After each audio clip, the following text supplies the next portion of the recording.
Hello everyone, this is Nilesh Kumar Gupta and you are watching NG Physics classes. Well, पिछले 10 पे मैंने आप लोगों को इंटरनल एनर्जी बताई थी और वहां पर मैंने आपको बताया था internal energy is equal to the sum of internal kinetic energy and internal potential energy. Yes और नो? क्लियर है? ये बात मैं आप लोगों को पिछले टर्न पे बता चुका था। बता चुका नहीं बता चुका? ठीक है, तो आप लोगों को ये बात समझ में आती है कि internal energy is equal to the sum of internal kinetic energy and internal potential energy. इतनी भाषा आप लोगों के समझ में आती है, अच्छी बात है। अगर इतनी ही समझ में आ रही है तो फिर बात ही कर। आओ गौर से देखिएगा सभी लोग on the board. Internal energy को हम लोग यू से डिनोट करते हैं usually. It is the sum of internal kinetic energy plus internal potential energy. ओहो,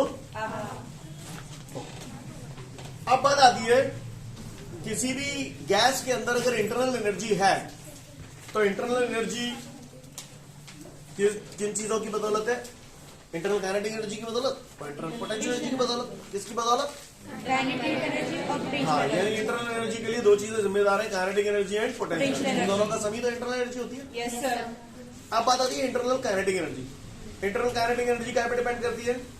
हमें मालूम है गैसेस के मॉलिक्यूल्स रैंडमली इधर उधर मूव करते हैं, तो मॉलिक्यूलर मोशन की वजह से इंटरनल काइनेटिक एनर्जी होती है।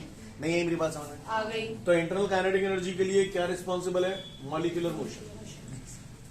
क्या रिस्पॉन्सिबल है बच्चों? Molecular motion. मॉलिक्यूलर मोशन की वजह से इंटरनल काइनेटिक एनर्जी होती है। क्लियर? Yes sir. अब बात आती है, ध्यान देना, गैसेस और ideal gases, there is a difference, right? Clear? मैं यहाँ पर बात जो कर रहा हूँ वो गैसेस की बात कर रहा हूँ। क्लियर? तो गैसों, क्योंकि इसमें थोड़ा बारीकी में अगर हम जाए तो ओटी टाइप की क्वेश्चंस बनते हैं कॉम्पिटिटिव एग्जाम में, इसलिए मैं ये बातें कर रहा हूँ। क्लियर? वैसे तो इंटरनल एनर्जी टॉपिक खत्म। It is the sum of internal kinetic energy and internal potential energy. पर थोड़ा जो बारीकी समझाने की कोशिश कर रहा हूँ, ट्राई टू अंडरस्टैंड। तो internal energy is equal to sum of internal kinetic energy and internal potential energy.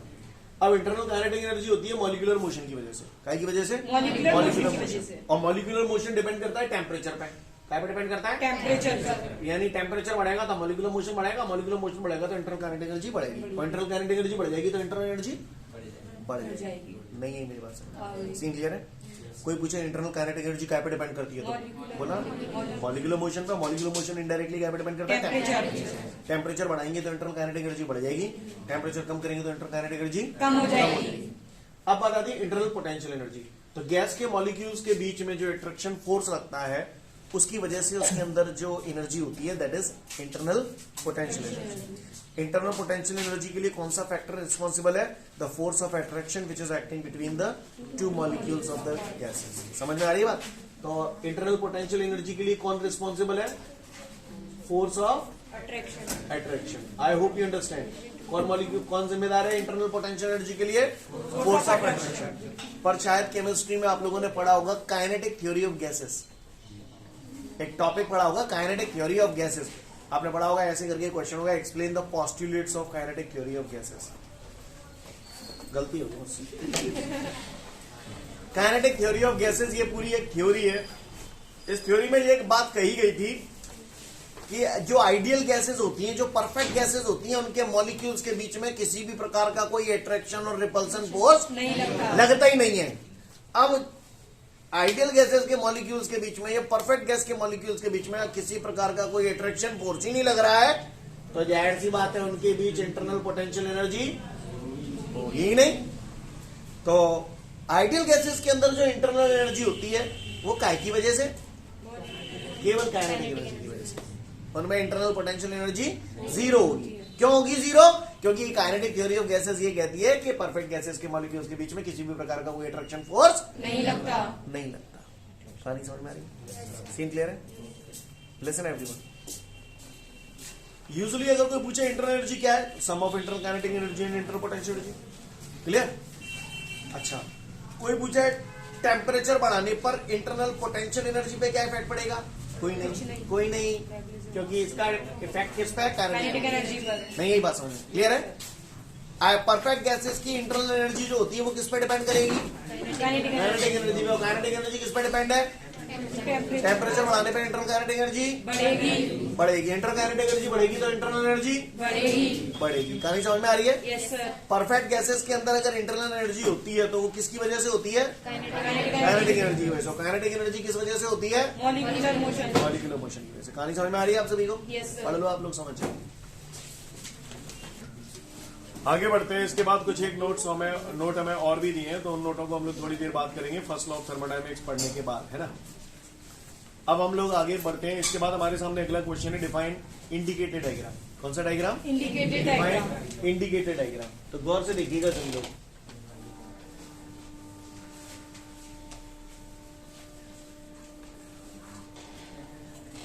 गांव वालों, यस सर। एक जमाना था जब मैंने आपको ग्राफ्स पढ़ाए थे, अगर आपको याद हो। Yes sir.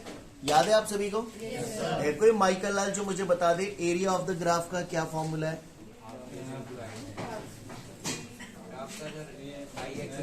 हाँ, X axis into Y axis. Clear? Slope of the graph Y axis upon X axis. पक्का? जानता हूं, जानकार। मुझसे कहा जा रहा है कि मैं इंडिकेटेड डायग्राम की डेफिनेशन बताऊं पचौरी? क्या बताऊं? इंडिकेटेड डायग्राम की डेफिनेशन एक बताऊंगा, 3-4 निपटेंगे इकट्ठे। क्लियर? चलिए तो देखते हैं इंडिकेटेड डायग्राम। इंडिकेटेड डायग्राम का दूसरा नाम पीवी डायग्राम भी बोलते हैं हम लोग इसको। क्या बोलते हैं? PV diagram. अगर प्रेशर को वाई एक्सिस पे ले, आपको याद है velocity time graph? Yes, sir. Velocity is taken on the Y axis and time is taken on the X axis. Then this graph is called velocity time graph. Pressure is taken on the y-axis and volume is taken on the x-axis. Then it is called PV diagram. नहीं, वही होगा नहीं, same. Clear? Kinetic energy का formula, half mv square. Potential energy का formula, mgh। Pressure energy का formula PV. अच्छा PV. Yes sir. PV pressure energy है, yes sir. और जो एनर्जी है वही वर्क है। जो एनर्जी है वही वर्क है। जो एनर्जी है वही वर्क है। पका। पका। अच्छा, तो किसी ने अगर मुझसे पूछ लिया कि भैया what is indicated diagram, what is PV diagram, तो भैया क्या कहेंगे? If the pressure is taken on the Y axis and volume is taken on the X axis, clear? Then this graph is called, then this diagram is called indicated diagram और PV diagram. Clear? किसी पाठ्य ने मुझसे ये पूछा कि भैया इसका एरिया बताओ, area of this indicated diagram या एरिया ऑफ दिस ग्राफ। तो भैया मैं ज्यादा पढ़ा लिखा नहीं हूं, पर मुझे इतना मालूम है area of graph, come on, y into X. X axis into Y axis. X axis पे कौन है? v। वॉल्यूम। वाई एक्सिस पे कौन है? Pressure. Pressure into volume PV. हमारी बताइए, ज्यादा देर ना भाई। एनर्जी, और जो एनर्जी है वही वर्क है। यानी कहने का तात्पर्य ये है कि इंडिकेटेड डायग्राम प्रेशर और वॉल्यूम के बीच में जो ग्राफ होता है that is something like this. Clear? तो इस ग्राफ का एरिया जो होगा वो क्या रिप्रेजेंट करेगा? नहीं है मेरी बात समझे? सारी बातें आप लोग ऑलरेडी जानते हैं, पढ़ा चुका हूं। सीन क्लियर है? तो अगर प्रेशर को वाई एक्सिस पर और वॉल्यूम को एक्स एक्सिस पर लेकर अगर कोई ग्राफ ड्रॉ किया जाए तो इसे हम लोग पीवी डायग्राम या इंडिकेटेड डायग्राम कहते हैं, या फिर आइसोथर्मल कर्व कहते हैं, या फिर एडियाबैटिक कर्व कहते हैं। ये सब एक ही जैसी डेफिनेशन। क्या कहते हैं? Isothermal curve, adiabatic curve, PV diagram, indicator diagram. Scene clear है? Yes sir. इस ग्राफ का एरिया क्या रिप्रेजेंट कर रहा है? वर्क। कैसे निकाला, आपको समझ में आया? Yes sir. पहले तो पढ़ो पीवी डायग्राम और इंडिकेटर डायग्राम पढ़ो, इसको पर सुन लो। इसको जैसे ही आप पढ़ लोगे उसका पन्ने वन्ने इधर उधर पलट पलट के देखना, कहीं एक जगह आपको आइसोथर्मल कर्व मिलेगा और एक जगह आपको एडियाबैटिक कर्व मिलेगा, दोनों संग में चिपका देना। तो आप सभी लोगों ने देखा, जैसा हम लोगों ने इंडिकेटेड डायग्राम का डेफिनेशन था वैसे ही हमारा आइसोथर्मल कर्व का डेफिनेशन था और एडियाबैटिक कर्व का भी डेफिनेशन वैसा ही था। बाकी का जब वहां पहुंचेंगे तब आपको बताऊंगा। फिलहाल हमारे सामने अगला क्वेश्चन है define first law of thermodynamics. Define first law of thermodynamics. तो देखते हैं first law of thermodynamics. Please बतरायणी, फर्स्ट लॉ ऑफ थर्मोडायनेमिक्स। क्या बड़ा बड़ा रहा है? बंद कर ले भाई। Define first law of thermodynamics. मान के चलिए ये यहाँ पर गैसेस भरी हुई हैं, ठीक है जी, और ये मैंने यहाँ पर पिस्टन लगाया। पिस्टन समझते हो ना? Yes, sir. शाबाश। ये गैस भरी हुई है, ठीक है भैया? क्या भरी हुई है? गैस। अब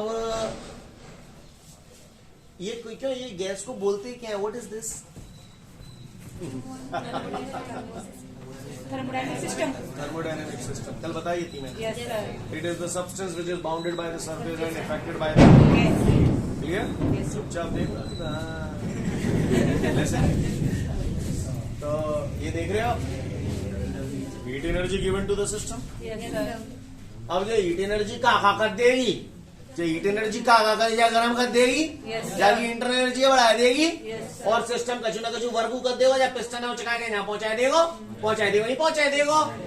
तो ये जो आप हीट एनर्जी दे रहे हो वो दो पार्ट में खर्च हो रही है। किसकी? इंटरनल एनर्जी को बढ़ाने में खर्च हो रही है, दूसरा work done by the system. नहीं यही बात समझ में? नहीं यही बात समझ में? क्लियर है? नहीं है? समझ में आ रही है बात?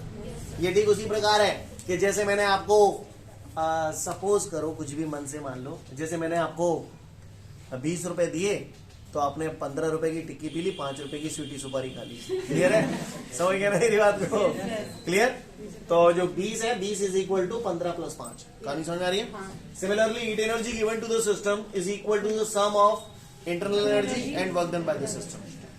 समझ में आ गई। कहा कहीं मैंने? Heat energy. जैसे ही मैं बोलूं define first law of thermodynamics, तो तुरंत चिपका देना। ये आपके दिमाग में आ जाना चाहिए। डेल्टा क्यू बराबर delta U plus delta W. Clear? According to the first law of thermodynamics, the heat energy given to the system is equal to the sum of internal energy and work done by the system. Hope you understand. Yes, You sir. understand, guys? Yes, sir. पढ़ लो फटाफट first law of thermodynamics.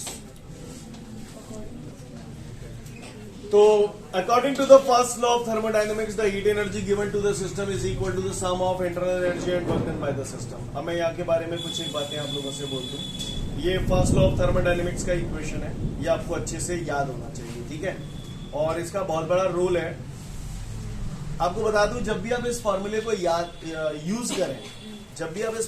Use करें, हमें इस बात का खासा ध्यान रखना चाहिए कि इन सब की यूनिट सेम होनी चाहिए।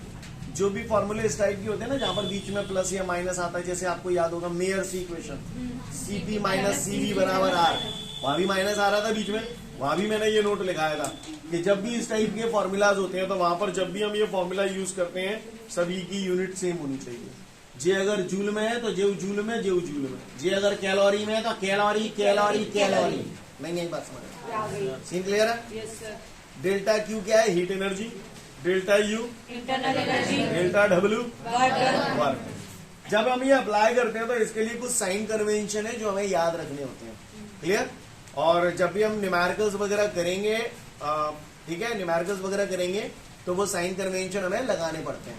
क्लियर है? वो साइन कन्वेंशन हमें लगाने पड़ते हैं और वो हमें याद रखने होते हैं। क्लियर? वो क्वेश्चन में बोलेगा नहीं, आपको प्लस माइनस अपने आप से ही करना पड़ेगा। इतनी तमीज आप लोगों के अंदर होनी चाहिए। क्लियर? इतनी तमीज आप लोगों के अंदर होनी चाहिए। तो सुना है तमीज तो आप लोगों में कूट कूट कर भरी है। Yes, sir. चलो तो अब मैं कुछ जनरल फालतू बातें कर लेता हूँ, जल्दी से लपक लो। डेल्टा क्यू बराबर delta U plus delta W. ठीक है भैया? इसे हम डेल्टा के बजाय ऐसे फॉर्म में भी लिख सकते हैं, तो जाते डरप तो नहीं जाओगे। No, sir. क्लियर? बहुत सुनो, और अगर तुम्हें वैसे देख लेते अगर समझ में नहीं है तो लानत है तुम्हारी जिंदगी पे। डेल्टा क्यू बराबर delta U plus delta W बराबर पी डेल्टा वी। ये वही प्रेशर एनर्जी है, पीवी। केमिस्ट्री में सुनी तो होगी तुमने, ऐसा ना तुम ऐसे मत कहो बोलते हैं। और पीवी बराबर आरती, तो पी डेल्टा वी की जगह मैं ऐसे भी लिख सकता हूँ, डेल्टा क्यू बराबर delta U plus R delta we. तो समझ में नहीं आई थी तुम्हें? वैसे ही कह रही थी तुम्हें। आगे बढ़ते हैं। अगर ये सारी कथा आपको क्लियर है तो मैं वापस इधर आ जाता हूँ। हीट एनर्जी या में जो है Thermal system. Thermodynamic system. ये थर्मोडायनेमिक सिस्टम क्या कर रहा है? हीट तुम पैसा एब्जॉर्ब करन लगो तो तुम कैसे जाओगे, पॉजिटिव या नेगेटिव? पॉजिटिव। और तुम पैसा एमिट करन लगो तो नेगेटिव। जब आप इंस्टॉलमेंट जमा करते हो तो कैसे हो जाती हो? पॉजिटिव। तुम नेगेटिव हो जाओगे क्योंकि तुम्हारी जेब से पैसे एमिट होंगे। Yes, sir. पॉजिटिव कौन होगा? मैं पॉजिटिव हो जाऊंगा। क्लियर? Yes. मैं कब पॉजिटिव होऊंगा? जब पैसे मिलेंगे। लिसन एवरीवन, अगर thermodynamic system heat energy absorb करता है तो डेल्टा क्यू की वैल्यू कैसी लोगे? पॉजिटिव। और अगर थर्मोडायनेमिक सिस्टम हीट एमिट करता है तो डेल्टा क्यू कैसा लोगे? नेगेटिव। समझ गए? इफ द इंटरनल एनर्जी, अब इसकी बात कर रहे हैं, if the internal energy of the system increases, कैसा लोगे? If internal energy of the system decreases, कैसा लोगे? ये साइन कन्वेंशन है। समझ गए? और सुनिए, delta W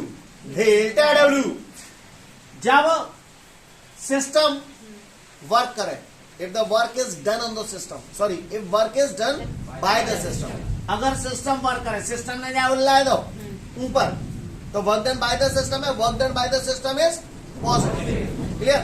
and if work is done on the system, जैसे मान कर लो मैं हाथ पे दबाऊं पंप में जैसे, तो ये क्या हो गया? Work is done on the system, तो उसे हम लोग लेते हैं नेगेटिव। याद रखना, केमिस्ट्री से उल्टा चलता है ये। क्लियर? खैर, तो अगर समझ गए साइन कन्वेंशन? पूछूं? Yes sir. Increase in internal energy तो positive. Decrease in internal energy, negative. In heat energy absorb by the system, positive. Heat energy emitted by the system. आप लोग सुन पा रहे हो ना ऑनलाइन वालों? समझ में आ रहा है? ओके, ठीक है। ये जैन साहब, ये क्या बंदूक की गोली लगा ली है यहाँ पे? आपने हाथ डालो यहाँ से। ओके, मैं डरा को भी नहीं जीता था। यहाँ तक क्लियर है scene? Yes sir. If work is done by the system, positive. If work is done on the system, जब भी इस फॉर्मूले को यूज करेंगे सारी क्वांटिटीज की यूनिट सेम होगी। समझ गए? Yes sir. अब कुछ एक इंपॉर्टेंट पॉइंट्स है जो हमें एज इट इज याद रखने हैं। इंटरनल एनर्जी का जो फॉर्मूला होता है डेल्टा यू बराबर, that is NCV delta T. ये ठीक वही है MS delta T type. N यहाँ पर number of moles, CV specific heat at constant volume, delta T is the change in temperature. कहानी समझ में आ रही है? This is the formula for change in internal energy. ये यहाँ पर जो इंपॉर्टेंट पॉइंट्स लिखे हैं वो आपको एज इट इज याद रखने काम आ जाते हैं। क्लियर? वर्क जो होता है, वर्क, कोई पूछे वर्क कैसा फंक्शन है तो बोला work is a path function. और कोई पूछे इंटरनल एनर्जी कैसा फंक्शन है तो बोला internal energy is a point function. याद रखना, internal energy is a point function and work is a path function. मैं थोड़ा सा समझाने की कोशिश करता हूं, आप समझने की कोशिश करिएगा। आप मुझे एक बात बताइए, कुत्ता यहां से चला, ये चला 5 मीटर, यहां चला 10 मीटर, फिर चला 5 metre. Can you tell me what is the distance travelled by the कुत्ता? जोर से बोलो। 20 metre. 20 metre. Distance travelled by the कुत्ता 20 metre. Is 20 metre. What is the displacement travelled by the कुत्ता? 10 मीटर। 10 मीटर। क्योंकि हमें जब डिस्प्लेसमेंट देखना होता है तो हमें इस रास्ते से कोई मतलब नहीं होता, हमें मतलब होता है इनिशियल पॉइंट और फाइनल पॉइंट से। इनके बीच का डिस्टेंस देख लेते हैं। Yes sir. जब आपको डिस्टेंस निकालनी थी आपने पूरे रास्ते की लंबाई नापी, distance is a path function. Yes sir. लेकिन डिस्प्लेसमेंट निकालना था, आपने पूरे रास्ते की लंबाई नहीं नापी, आपको तो मतलब इन पॉइंटों से था। नहीं यही बात है, displacement is a point function. कहानी समझ में आ रही है? इसी तरीके से वर्क को हम लोग बोलते हैं पाथ फंक्शन और इंटरनल एनर्जी जो होती है वो पॉइंट फंक्शन। मुझे बता सकते हो कुत्ता यहाँ पे चलो यो घूम घाम के यहाँ पहुंचेगा, आप बताओ डिस्प्लेसमेंट कितना है? 0। मेरा कहने का तात्पर्य ये कि अगर साइक्लिक प्रोसेस होगी, ये साइक्लिक प्रोसेस होगी, यस सर। लौट फिर के वही आएगा, बोलो। Yes sir. तो साइक्लिक प्रोसेस में डिस्प्लेसमेंट 0 हो रहा है। इसी तरीके से इंटरनल एनर्जी चूंकि पॉइंट फंक्शन है तो साइक्लिक प्रोसेस हो जाएगी, तो चेंज इन इंटरनल एनर्जी कितना हो जाएगा साइक्लिक प्रोसेस में? 0 हो जाएगा। नहीं है मेरी बात समझ? जो मैंने रामायण बोली आपको समझ में आई? Yes sir. मैं एक बार फटाफट उसे रिफ्रेश कर लूं और आपसे पूछ लूं। Yes sir. जब भी इस फॉर्मूला को यूज करेंगे सारी यूनिट सेम होनी चाहिए। सिस्टम हीट एनर्जी को एब्जॉर्ब कर रहा है तो, पॉजिटिव। एमिट कर रहा है तो, इंटरनल एनर्जी बढ़ रही है तो, पॉजिटिव। घट रही है तो, negative. Work done by the system, positive. Work done on the system, Internal energy is a fill in the blanks function. Point function. Work is a fill in the blanks Part function. For a cyclic process, change in internal energy. 0. Clear है? Yes sir. समझ गए? Yes sir. अच्छी बात है। अगर ये पूरी कथा आप लोग समझ गए हो तो मैंने हमारे नोट छोड़े थे लाइन थे 3, 4, 5, 6, 7, 8। मेरे ख्याल से देखो वहां सारे चिपक गए होंगे। तो मैं उम्मीद करता हूँ फर्स्ट लॉ ऑफ थर्मोडायनेमिक्स के ऊपर जितने भी नोट थे वो आपने सारे कर लिए। उनमें एक रह गया था, वो देख लो आप। वैसे तो मैं already work, power and energy में वो कहानी ऑलरेडी बता चुका हूं आपको, पर फिर भी हम लोगों ने प्रेशर एनर्जी पढ़ी थी, अगर आपको याद हो तो W बराबर PV, डिफरेंशियल के फॉर्म में dW बराबर PdV। तो इस फॉर्मेट में वो रिलेशन लिखा हुआ है। इंटीग्रेशन कर देंगे तो वॉल्यूम के रिस्पेक्ट में कर रहे हैं, इसलिए V1 V2। समझ में आई बात? ये बात मैं पढ़ा चुका हूं पहले भी। सीन क्लियर है? आगे बढ़ जाऊं? ओके। उसके बाद फर्स्ट लॉ ऑफ थर्मोडायनेमिक्स के बाद 3 नोट और हैं, वो भी पढ़ लिया आप लोगों ने, बता चुका हूं मैं अभी थोड़ी देर पहले। इसके बाद आपको क्या लगता है, ये जो बाहर बारिश हो रही है ये अपने आप हो रही है? Yes sir. ये हम लोगों ने स्पेशल इफेक्ट्स क्रिएट किए हैं आप लोगों को। सच बता रहा हूं आपको। हाँ, लिसन एवरीवन, ये पानी कहां से गिर रहा है? आसमान से। ऊपर से गिर रहा है। Yes sir. तो सपोज करो इस पानी ऐसे मान लो यहाँ वाटरफॉल है, कोई बाहर, वहां से पानी गिर रहा है। क्लियर? उस वाटरफॉल की कुछ ना कुछ हाइट भी होगी। Yes sir. आइए देखते हैं। ये ऐसे पानी गिर रहा है, ये पानी गिर रहा है। नहीं है मेरी बात समझ में ना? एयर टाइट से पानी गिर रहा है। गिर रहा है नहीं गिर रहा है? क्या गिर रहा है? Air tight से पानी गिर रहा है. पानी गिर रहा है। पानी गिर रहा है तो पानी में यहाँ पर कौन सी एनर्जी होगी? पोटेंशियल। जब भरभरा के गिर रहे हो, तो यहाँ पे कौन सी एनर्जी आ रही है? और काइनेटिक एनर्जी के बाद जब यहाँ पे गिरे हो, काइनेटिक एनर्जी तब ना रहेगी जब ना हवा में आ रहा होती है। काइनेटिक एनर्जी बढ़ चली जाएगी। जैसे ही जब टकराओ भरभरा के तो हीट एनर्जी पैदा हो जाएगी। तातो बच जाओ। झरनों का पानी इसीलिए गुनगुना होता है। वाटरफॉल जो होते हैं वहां पर झरनों का पानी हल्का सा गुनगुना होता है। तो वो गुनगुना क्यों होता है समझ गए? क्योंकि इसकी जो पोटेंशियल एनर्जी होती है, पोटेंशियल एनर्जी काइनेटिक एनर्जी हो, kinetic energy finally heat energy में कन्वर्ट हो जाती है। नहीं यही बात समझ में? आप लोगों को ये कॉन्सेप्ट समझ में आने चाहिए। इसमें बेस जब न्यूमेरिकल आते हैं ना, तो वो न्यूमेरिकल में आपको अपनी सुविधा के अनुसार आपको फॉर्मूलाज अप्लाई करने पड़ते हैं। अब सुविधा के अनुसार कैसे अप्लाई करने पड़ते हैं वो मैं आप लोगों को बताता हूँ। यहाँ पर मान लो एच हाइट में, तो जहाँ पोटेंशियल एनर्जी है, क्लियर? जब ये गिर रहा हो तो यहाँ में काइनेटिक एनर्जी, और फिर जाते टकराएगा तो गर्म है क्या हुआ? तो हीट एनर्जी। हीट एनर्जी का फॉर्मूला पढ़ा तो MS डेल्टा T। नहीं है मेरी बात समझ? अब यहाँ में 3 टर्म आ गए। अब मैं आपके सामने अपने मन से कुछ सवाल देता हूँ, आप बताना कौन से 2 टर्म लेके इस सवाल को निपटाऊं। ठीक है? बताओ। वो तो नो कह रहा है, एच हाइट से पानी गिर रहा है। जब वो यहाँ पर गिर जाएगा झरने में, तो उसका टेम्परेचर कितना बढ़ जाएगा? जाए ले लो क्योंकि यहाँ में वेलोसिटी की तो दूर दूर न पठाने को बात ना करी। तो mgh बराबर ms डेल्टा टी। m पे m कटेगा तो gh s नीचे आ जाओ, ऐसे आ जाएगा। कितना टेम्परेचर चेंज हो जाएगा? जी 9.8 जानते ही हो, हाइट पठाने दही है, और S specific heat of water आप जानते ही हो। स्पेसिफिक हीट ऑफ वाटर मैंने पहले ही बताई है, 1 कैलोरी पर ग्राम डिग्री सेल्सियस, या फिर 4.2 इंटू 10⁻³ जूल पर किलोग्राम डिग्री सेल्सियस। मैंने बात समझ में नहीं आई? आ गई? और अगर जय बात है मैं तुमसे यूँ कहता हूँ कि भैया एच हाइट से पानी गिर रहा है, और जब वो जमीन पे गिरे हो तो उसकी वेलोसिटी कितनी होगी? तो तुम क्या कर लेते? जाए बराबर जाके कर देते, जाए लेते का? No sir. पढ़ लो अगला नोट, चौथा है। चलिए इसके बाद अगला नोट देखते हैं। गोली चलेगी तो गोली के अंदर काइनेटिक एनर्जी, तो काइनेटिक एनर्जी हो गई हाफ mv²। और गोली की वजह से पंचौरी साइलेंट मोड में बैठ जाए। गोली की काइनेटिक एनर्जी जो थी उसकी वजह से जो मेटल होती है, पीतल का जो छर्रा होता है, वो गर्म हो जाता है, उसका टेम्परेचर बढ़ जाता है। तो हाफ mv² बराबर MS डेल्टा T. m से m कट गया, s को नीचे ले आया, तो v²/2s बराबर समझ गए? तो वो जो मेटल है, पीतल का छर्रा, उसका टेम्परेचर कितना बढ़ेगा तो वो अपन इससे निकाल सकते हैं। क्लियर? समझ में ही नहीं आई? हाँ, नहीं। क्लियर? Yes, sir. पढ़ लो पहले तक, फिर आगे की बात करें। हमने गोली चलाई, Yes, sir. आवाज आई आपको? Yes, sir. चलो। गोली चलाई तो गोली के अंदर काइनेटिक एनर्जी थी, उसकी वजह से पीतल का छर्रा गर्म हो गया। Yes, sir. कितना गर्म हो गया तो वो पता चल जाएगा यहाँ से। Yes, sir. अब अगर मान के चलो कहानी ऐसी होती कि गोली चलाई, गोली चलाई। यानी कि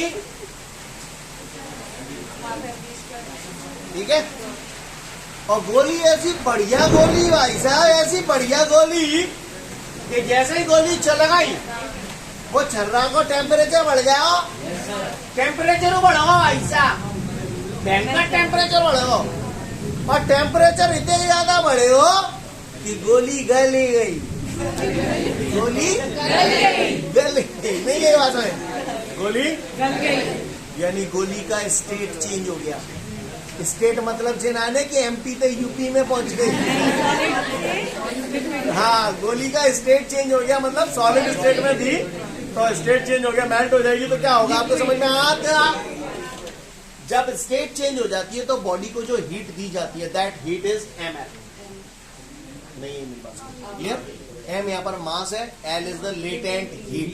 आप लोगों ने शायद केमिस्ट्री में पढ़ा होगा latent heat of fusion, latent heat of vaporisation. Clear है ना? तो ये वही लेटेंट हीट है। किसी भी सब्सटेंस के स्टेट को चेंज करने के लिए जो हीट उसे दी जाती है उसको हम लोग बोलते हैं लेटेंट हीट। समझ में आ रही है बात? उसका फॉर्मूला होता है Q is equal to ml। यहाँ पर L लेटेंट हीट है। ये स्टेप समझ में आया? ये कब लग रहा है? जब गोली गल रही है। गल रही, मतलब आपने गोली फायर कर दी तो काइनेटिक एनर्जी थी, वो काइनेटिक एनर्जी दो पार्ट में कंज्यूम हुई। एक तो गोली का टेम्परेचर बढ़ाने में यानी कि ms डेल्टा T, और दूसरा इसका स्टेट चेंज करने में यानी कि ml। Amen. Yes, sir. Clear है? Yes, क्या हुए को परेशानी? No, sir. पढ़ लो, इसके बाद इसी नोट में थोड़ा आगे का हिस्सा और यही है, वो पढ़ लो, समझ लो।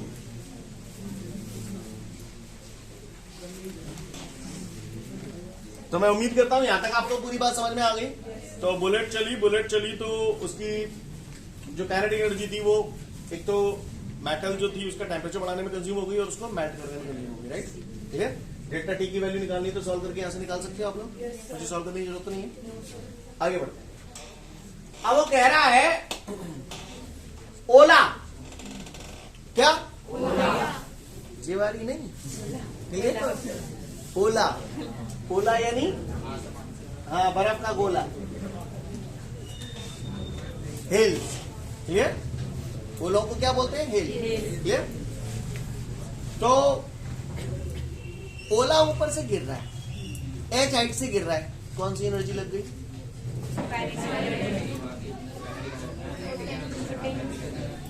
ओला एच हाइट पर है,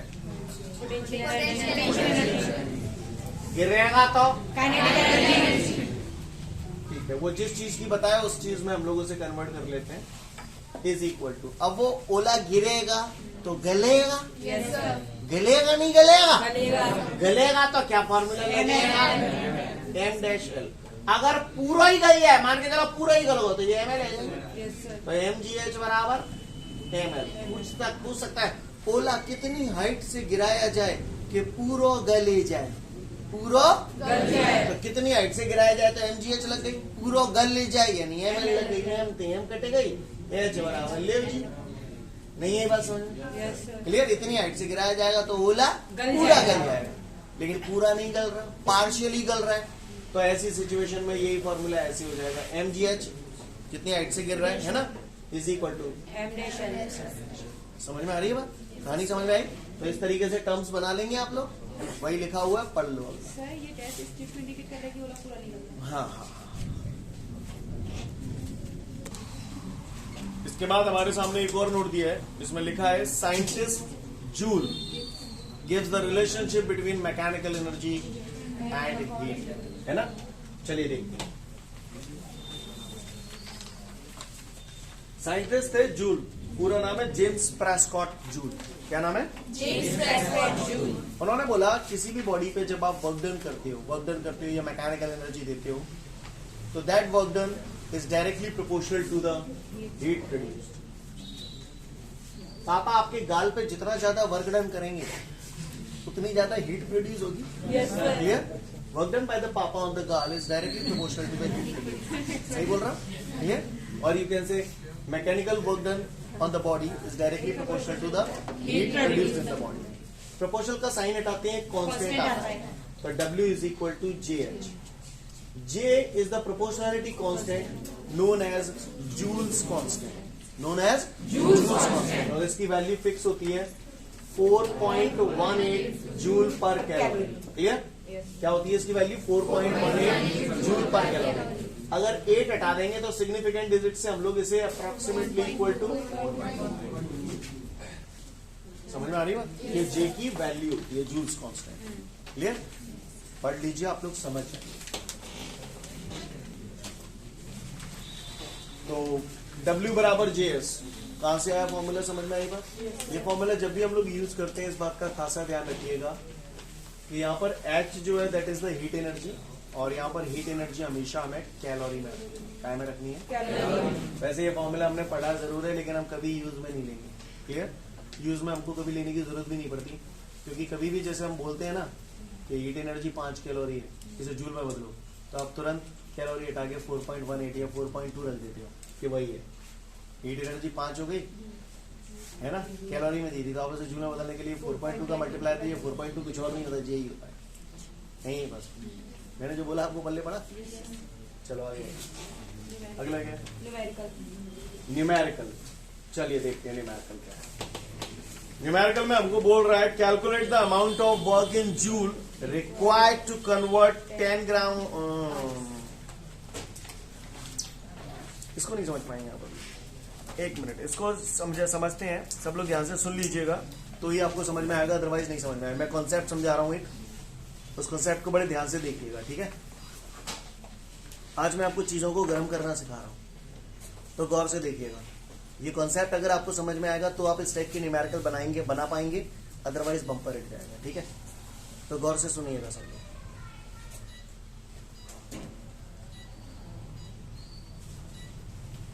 ये देख रहे हो? ये बर्फ के गतला हैं. गतला समझते? टुकड़े, पीसेस. क्लियर?